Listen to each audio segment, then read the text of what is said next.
नमस्कार दोस्तों, आशा करता हूँ कि आप अच्छे होंगे। सीटेट एग्जाम में जीन प्याजे से प्रतिवर्ष 2 से 3 प्रश्न पूछे जाते हैं। इसीलिए हमने सीटेट में पिछले 10 वर्षों में आए हुए जीन प्याजे से सभी प्रश्नों को कलेक्ट करके एक जगह रख लिया है और ये लगभग टॉप 25 प्रश्न हैं। अगर आप इन प्रश्नों को लगा लेंगे एक्सप्लेनेशन के साथ में, तो आपके 2 से 3 नंबर बिल्कुल पक्के हो जाएंगे सीटेट एग्जाम के लिए। तो इसलिए ये वीडियो बहुत ज़्यादा इम्पोर्टेंट है और जीन प्याजे से संबंधित सभी डाउट्स भी इससे वीडियो से क्लियर हो जाएंगे। तो इस वीडियो को अंत तक ज़रूर देखिए और अगर हमारे चैनल पर नए हैं तो चैनल को सब्सक्राइब जरूर कर लीजिए। और आप अगर इन प्रश्नों की PDF चाहते हैं तो हमारे टेलीग्राम चैनल को ज्वाइन कर लीजिए, जिसका लिंक डिस्क्रिप्शन में दिया हुआ है। और इस तरीके के अन्य प्रश्नों की प्रैक्टिस के लिए आप हमारी वेबसाइट abhyasclasses.in पर भी विजिट कर सकते हैं, उसका लिंक भी डिस्क्रिप्शन में दिया हुआ है। तो चलिए शुरू करते हैं वीडियो को। थोड़ा आपको ध्यान से समझना है क्योंकि प्रश्न ही नहीं बल्कि ये टॉपिक बहुत बहुत ज़्यादा इम्पोर्टेंट है सीटेट की दृष्टि से, बल्कि सभी टीचर्स एग्ज़ाम की दृष्टि से, और जो विभिन्न स्टेट में टीचर्स एग्ज़ाम होते हैं उनके लिए भी बहुत इम्पोर्टेंट है। देखिए, पहला प्रश्न है, बच्चों के बौद्धिक विकास के 4 सुस्पष्ट स्तरों को पहचाना गया था। तो पहली बात तो यहाँ पर कीवर्ड को ध्यान रखिए, तभी आप सीटेट के सवाल कर पाएंगे। पहला है बौद्धिक विकास और उसके 4 सुस्पष्ट स्तर। तो इसका जो सही आंसर है वो है जीन प्याजे। ठीक है, अब मैं आपको 4 सुस्पष्ट स्तर बताऊं। पहला है संवेदी गामक, दूसरा है प्राक संक्रियात्मक, तीसरा है मूर्त संक्रियात्मक और चौथा है औपचारिक संक्रियात्मक। ठीक है, ये चारों की बात करेंगे हम आगे। ठीक है, तो इसका जो सही आंसर होगा कि बौद्धिक विकास के 4 सुस्पष्ट स्तरों को पहचाना था, तो सही आंसर है जीन प्याजे द्वारा। नेक्स्ट प्रश्न देखिए, प्रश्न नंबर 2, प्याजे के अनुसार संज्ञानात्मक विकास की तीसरी अवस्था कौन थी? पहले तो ये कीवर्ड याद रखिए, संज्ञानात्मक विकास से संबंधित है तो जीन प्याजे। ठीक है, अब इसकी तीसरी अवस्था कौन सी थी? अब मैं आपको क्रम से बता दूं। देखिए, पहली अवस्था है वो है संवेदी गामक अवस्था, जो कि होती है 0 से 2 वर्ष तक। इसकी दूसरी अवस्था होती है पूर्व संक्रियात्मक अवस्था, जो कि होती है 2 से 7 वर्ष तक। ठीक है, ये वाली। तीसरी अवस्था होती है मूर्त संक्रियात्मक अवस्था, 7 से 11 वर्ष। ठीक है, और चौथी अवस्था होती है औपचारिक संक्रियात्मक, 11 वर्ष से ऊपर। ठीक है, तो चारों अवस्थाएं, इनके नाम और इनकी एज ग्रुप को आपको बिल्कुल रट लेना है, लिख लेना है। ठीक है, इससे संबंधित बहुत प्रश्न आते हैं बार बार। और दूसरा ध्यान रखना है कि जो जीन प्याजे हैं वो संज्ञानात्मक विकास से संबंधित हैं। ठीक है, ये भी ध्यान रखना है। तो इसमें जो तीसरी अवस्था पूछी गई है, तो पहली हो गई संवेदी गामक, दूसरी है आपकी पूर्व संक्रियात्मक और तीसरी है मूर्त संक्रियात्मक। तो ये तीसरा वाला ऑप्शन सही हो जाएगा। नेक्स्ट देखिए, नेक्स्ट प्रश्न देखिए, प्रश्न नंबर 3, प्याजे के अनुसार प्राक संक्रियात्मक अवस्था की अवधि क्या है? देखो, अभी मैंने बताया था ये दूसरी अवस्था है। ठीक है, प्याजे के संज्ञानात्मक विकास की दूसरी अवस्था है, जिसकी अवधि होती है 2 से 7 वर्ष। ठीक है, तो इसका सही आंसर होगा 2 से 7 साल। ठीक है, नेक्स्ट क्वेश्चन है क्वेश्चन नंबर 4 देखिए, प्याजे के अनुसार निम्नलिखित में से कौन सी अवस्था में बच्चा अमूर्त संकल्पनाओं के विषय में तार्किक चिंतन आरंभ करता है? तो इसमें जो कीवर्ड आए हैं वो ध्यान से देखिए, अमूर्त संकल्पनाएं और तार्किक चिंतन। आपको प्रश्न करते समय सीटेट में इसी तरीके से कीवर्ड को फाइंड करना है और उसी पे आपको आंसर वहां से आइडेंटिफाई करना होगा, तभी आप अच्छे से स्कोर कर पाएंगे। देखिए, अमूर्त संकल्पनाओं को तार्किक चिंतन। ठीक है, तो अमूर्त संकल्पनाओं का जो विषय आता है जीन प्याजे में, वो बच्चा शुरू करता है औपचारिक संक्रियात्मक अवस्था 12 वर्ष से ऊपर। देखिए, एक बात मैं यहाँ पर और बता दूं, कुछ किताबों में ये अवस्था 11 वर्ष से ऊपर दी है और कहीं 12 वर्ष से ऊपर, तो आपको ज़्यादा कन्फ्यूज नहीं होना है। ठीक है, ये औपचारिक संक्रियात्मक अवस्था जो होती है, यहाँ पर बच्चा अमूर्त संकल्पनाओं के विषय में सोचना प्रारंभ कर देता है। अमूर्त यानी कि परिकल्पना, इमेजिनेशन। ठीक है, एब्स्ट्रैक्ट। ठीक है, संकल्पनाओं के विषय में सोचना आरंभ कर देता है। तो जो परिकल्पना की बात आती है या अमूर्त संकल्पनाओं की बात आएगी, तो वो आएगी आपकी औपचारिक संक्रियात्मक अवस्था। अगर मूर्त संकल्पनाओं की बात आएगी तो फिर मूर्त संक्रियात्मक अवस्था, यानी जो चीजें हमें सामने दिखाई देती हैं उनके बारे में बात आएगी, तो फिर क्या होगा? मूर्त संक्रियात्मक अवस्था। ठीक है, नेक्स्ट देखिए, नेक्स्ट प्रश्न है, 5, बच्चे दुनिया के बारे में अपनी समझ का सृजन करते हैं, इसका श्रेय किसको जाता है? यानी कि ये स्टेटमेंट किससे संबंधित है, इस तरीके से भी प्रश्न को पूछ सकता है। तो इसका सीधा सीधा आंसर है प्याजे। इस स्टेटमेंट को रट लीजिए कि बच्चे दुनिया के बारे में अपनी समझ का सृजन करते हैं, ठीक है। तो इसका आंसर होगा जीन प्याजे। प्रश्न नंबर 6 देखिए, प्याजे के संज्ञानात्मक विकास के चरणों के अनुसार इंद्रिय गामक या संवेदी प्रेरक। अब यहाँ से एक बात और स्पष्ट है कि जो संवेदी प्रेरक है उसके लिए सीटेट एग्जाम में कई बार इंद्रिय गामक अवस्था का भी प्रयोग किया गया है। तो इंद्रिय गामक आए या संवेदी प्रेरक आए, आपको कंफ्यूज नहीं होना है, दोनों एक ही बात है कि अवस्था किसके साथ संबंधित है, ठीक है। जो इंद्रिय गामक या संवेदी प्रेरक अवस्था है वो किसके साथ संबंधित है? तो जो इसका सही आंसर है वो है अनुकरण, स्मृति और मानसिक निरूपण। क्योंकि इंद्रिय गामक या संवेदी प्रेरक अवस्था में बच्चा क्या करता है? अनुकरण। जैसा आप करते हैं वैसा ही बच्चा करता है। एक दूसरे को देख के सीखने की जो प्रवृत्ति होती है यानी अनुकरण, और फिर उसकी उसी बात को याद रखना और रिपीट करना, इसे कहते हैं स्मृति। और उसी का उसके मन मस्तिष्क पर बहुत प्रभाव पड़ता है, इसे कहते हैं मानसिक निरूपण। तो ये तीनों जो बातें होती हैं वो इंद्रिय गामक या संवेदी प्रेरक अवस्था से संबंधित है। तो इसका सही आंसर है ए। नेक्स्ट प्रश्न देखिए, प्रश्न नंबर 7, 1 वर्ष के शिशु जब आंख, कान व हाथों से सोचते हैं तो निम्नलिखित में से कौन सा स्तर शामिल है? अब देखिए प्रश्न करने का तरीका ध्यान रखिए। आप बार बार आंख, कान, हाथों से सोचते हैं, यहाँ से आप कंफ्यूज हो सकते हैं। लेकिन यहाँ से जो सबसे पहला कीवर्ड पकड़िए कि 1 वर्ष। अब बताइए 1 वर्ष में कौन सी अवस्था होती है? तो होती है संवेदी गामक, जिसे हमने अभी नाम दिया था इंद्रिय जनित या इंद्रिय गामक अवस्था भी कहते हैं। तो बिल्कुल कंफ्यूजन नहीं होना है, बस सीधे सीधे इंद्रिय जनित गामक स्तर हो जाएगा, ठीक है। तो बी आंसर बिल्कुल करेक्ट हो जाएगा। अगर आप आंख, कान, हाथ ये सोचेंगे तो हो सकता है आप कंफ्यूज हो जाएं, लेकिन सीधा सीधा दिया है उसने 1 वर्ष तक। और 1 वर्ष 0 से 2 वर्ष होता है संवेदी गामक, जिसे हमने पीछे पढ़ा है, इसे इंद्रिय जनित भी कहते हैं। तो सीधा आंसर हो गया 1 वर्ष की अवस्था में इंद्रिय जनित। लेकिन अब आपको ध्यान रखना है कि अगर आंख, कान, हाथों से सोचते हैं और ये अवस्था पूछी जाए तो संवेदी गामक या इंद्रिय जनित अवस्था होगी। नेक्स्ट प्रश्न देखिए, प्रश्न नंबर 8 है, प्याजे के सिद्धांत के अनुसार निम्नलिखित में से कौन सा व्यक्ति के संज्ञानात्मक विकास को प्रभावित नहीं करेगा? प्याजे के अनुसार तो प्याजे ने जो है सामाजिक अनुभव पे इतना फोर्स नहीं किया है, तो ये उनके अनुसार प्रभावित नहीं करेगा। बाकी भाषा, परिपक्वन और क्रियाकलाप प्रभावित करेंगे। नेक्स्ट प्रश्न देखिए, प्रश्न नंबर है 9, किसके विचार से बच्चे सक्रिय ज्ञान निर्माता तथा नन्हे वैज्ञानिक हैं जो संसार के बारे में अपने सिद्धांतों की रचना करते हैं? इसी प्रकार का स्टेटमेंट हमने थोड़ी देर पहले पढ़ा था कि बच्चे संसार के बारे में अपनी समझ का सृजन करते हैं, या बच्चे सक्रिय ज्ञान निर्माता नन्हे वैज्ञानिक हैं जो संसार के बारे में अपने सिद्धांतों की रचना करते हैं। ये दोनों स्टेटमेंट जीन प्याजे से संबंधित हैं, इनको आप याद कर लीजिए और एक दूसरे को कोरिलेट करके याद कीजिए। प्रश्न नंबर 10 देखिए, जीन प्याजे के जो है 10 नंबर देख लीजिए कि जो जीन प्याजे के अनुसार भाषा विकास के लिए सबसे संवेदनशील समय निम्न में से कौन सा है? तो देखिए भाषा विकास के लिए जो सबसे संवेदनशील समय है वो है, देखिए प्रश्न नंबर 10 कि प्रारंभिक जो बचपन का समय होता है, ठीक है, कौन सा समय? प्रारंभिक बचपन का जो समय है, ऑप्शन नंबर डी,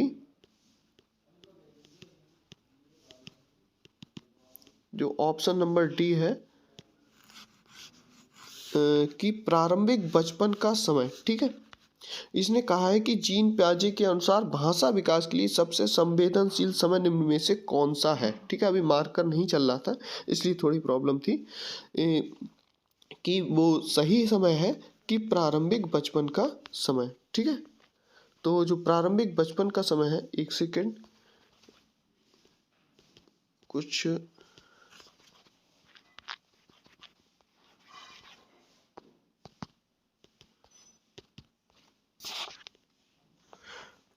हाँ चलिए ठीक है कंटिन्यू करते हैं, अभी मार्कर में कुछ समस्या थी। जीन पियाजे के अनुसार भाषा विकास के लिए सबसे संवेदनशील समय निम्न में से कौन सा है? तो इसका सही आंसर है प्रारंभिक बचपन का समय। ठीक है, प्रारंभिक जो बचपन का समय है वो भाषा विकास के लिए सबसे ज़्यादा संवेदनशील है, तो इसको ध्यान रखिए। ठीक है, वयस्कावस्था ने यहाँ तो सीख लेता है बच्चा, मध्य बचपन में भी सीख लेता है, अब जन्म से पूर्व तो भाषा सीखेगा ही नहीं, तो ये सारे आंसर गलत होंगे। सही आंसर है डी। नेक्स्ट प्रश्न देखिए, प्रश्न नंबर 11, जीन पियाजे के अनुसार अधिगम के लिए निम्नलिखित में से क्या आवश्यक है? ठीक है, अधिगम यानी सीखने के लिए क्या आवश्यक है जीन पियाजे के अनुसार? तो इसका जो सही आंसर है वो है शिक्षार्थी के द्वारा पर्यावरण की सक्रिय खोजबीन, ए नंबर।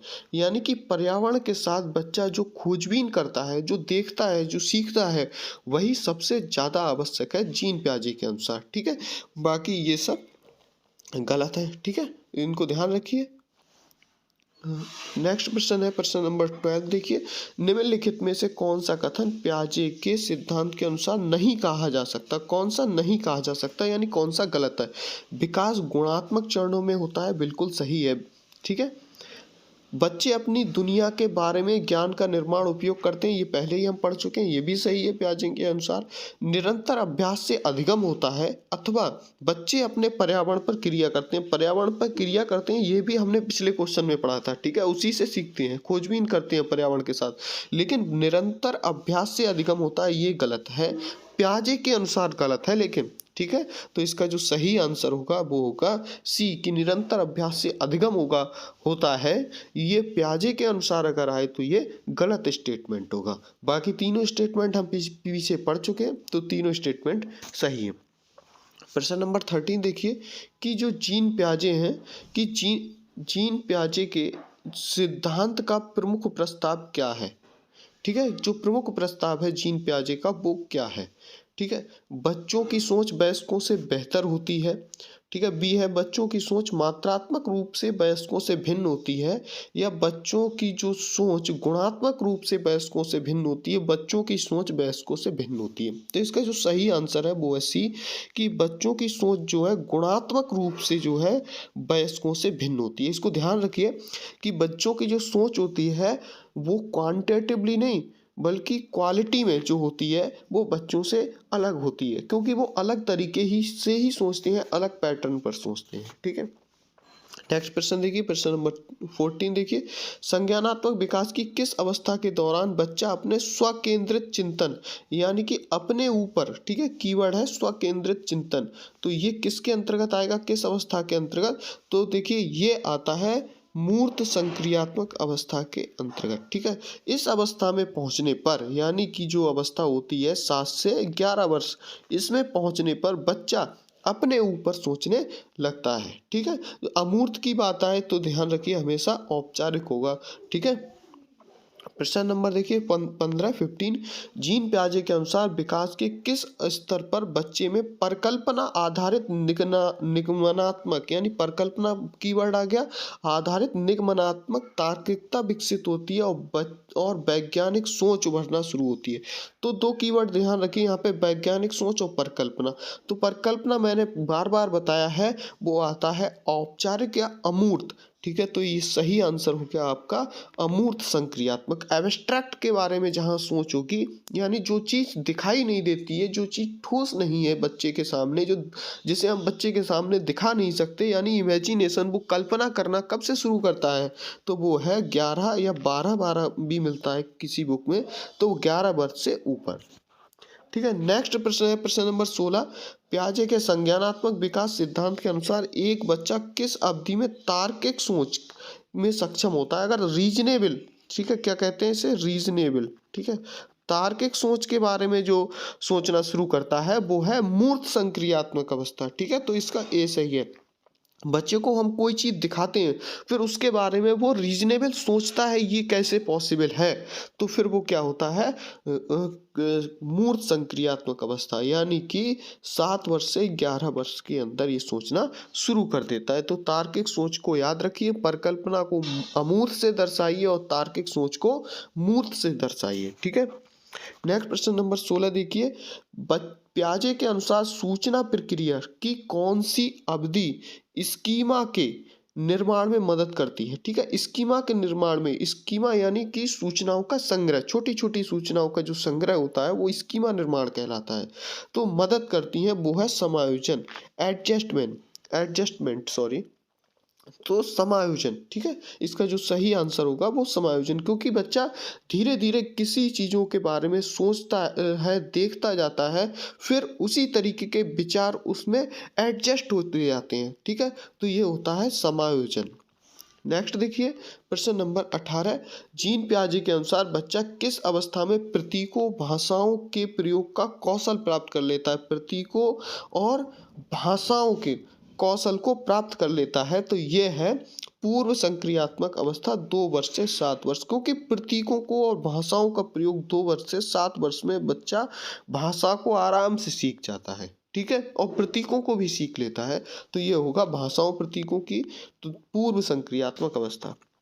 नेक्स्ट प्रश्न देखिए प्रश्न नंबर 19, पियाजे मुख्यतः किस क्षेत्र में योगदान के लिए जाने जाते हैं?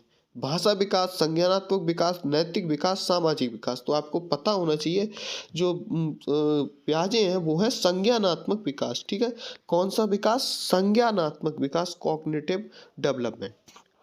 प्रश्न नंबर 20 देखिए, पियाजे के सैद्धांतिक दृष्टिकोण से नई सूचनाओं को मौजूदा ज्ञान में शामिल करने को क्या कहते हैं? तो इसका जो सही आंसर है वो है आत्मसात्करण, एसिमिलेशन। मतलब जो मौजूदा ज्ञान है उसमें जो परिवर्तन होता है बार बार वो कहलाता है आत्मसात्करण, और उसी के अनुसार बच्चा, ठीक है, अपने आप को समायोजित करता रहता है, एडजस्टमेंट करता रहता है। ठीक है, नेक्स्ट प्रश्न देखिए प्रश्न नंबर देखिए 21, भाषा एवं चिंतन के संदर्भ में जीन पियाजे के अनुसार निम्न में से कौन सा कथन सही है? ठीक है, कीवर्ड ध्यान रखिए, कौन सा सही है कौन सा सही नहीं है, इस पे विशेष गौर करना है आपको। तो जो सही है वो है इसके अनुसार कि चिंतन भाषा का निर्धारण करता है। जो बच्चा जैसा सोचता है फिर उसी अनुसार अपनी भाषा को डेवलप करता है। ठीक है, तो जीन पियाजे के अनुसार ये स्टेटमेंट सही है, बाकी स्टेटमेंट गलत है कि भाषा चिंतन स्वतंत्र है, ये गलत है, क्योंकि जो सोचता है वही डेवलप होता है, उसी प्रकार से लैंग्वेज डेवलप होती है। भाषा चिंतन दोनों आंतरिक प्रवृत्तियां हैं, ये भी गलत है। भाषा चिंतन का निर्धारण गलती है, भाषा चिंतन का निर्धारण नहीं करती है, बल्कि चिंतन हमारी भाषा का निर्धारण करता है कि क्या बोलना है। प्रश्न नंबर 22 देखिए, एक बच्चा सिर्फ मूर्त वस्तुओं के साथ ही समस्याओं का समाधान कर सकता है, उसकी समस्या समाधान की ये विशेषता किस स्तर के अंतर्गत आती है? देखिए कीवर्ड पकड़ेंगे तो बहुत आसान है, जैसे इसमें आ गया मूर्त वस्तुओं की, तो सीधा आंसर हो गया मूर्त संक्रियात्मक अवस्था। ठीक है, कीवर्ड पकड़ेंगे तो बहुत आसान होगा क्वेश्चन, कीवर्ड नहीं पकड़ेंगे क्वेश्चन पढ़ते रहेंगे बार बार बड़ा क्वेश्चन, आपको बहुत समस्या होगी। तो मूर्त वस्तुओं के साथ समाधान कर सकता है, तो मूर्त संक्रियात्मक अवस्था सही आंसर है। नेक्स्ट क्वेश्चन देखिए 23, जीन पियाजे ने संज्ञानात्मक विकास के अपने सिद्धांतों को विकसित और प्रस्तावित किस सेंचुरी में, मतलब टाइम पीरियड पूछा है, तो ये है मध्यकालीन 1900। ठीक है, इसको ध्यान रखिए, सॉरी एक सेकेंड। नेक्स्ट क्वेश्चन देखिए 24, कि जीन पियाजे ने संज्ञानात्मक विकास के अपने सिद्धांत को विकसित करने के लिए आंकड़े एकत्र किए, किस पर प्रयोग करके किया?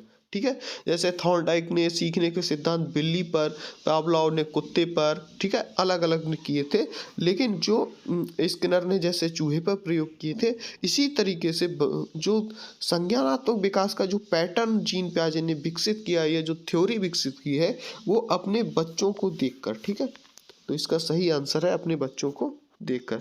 नेक्स्ट और लास्ट क्वेश्चन है इस सीरीज का।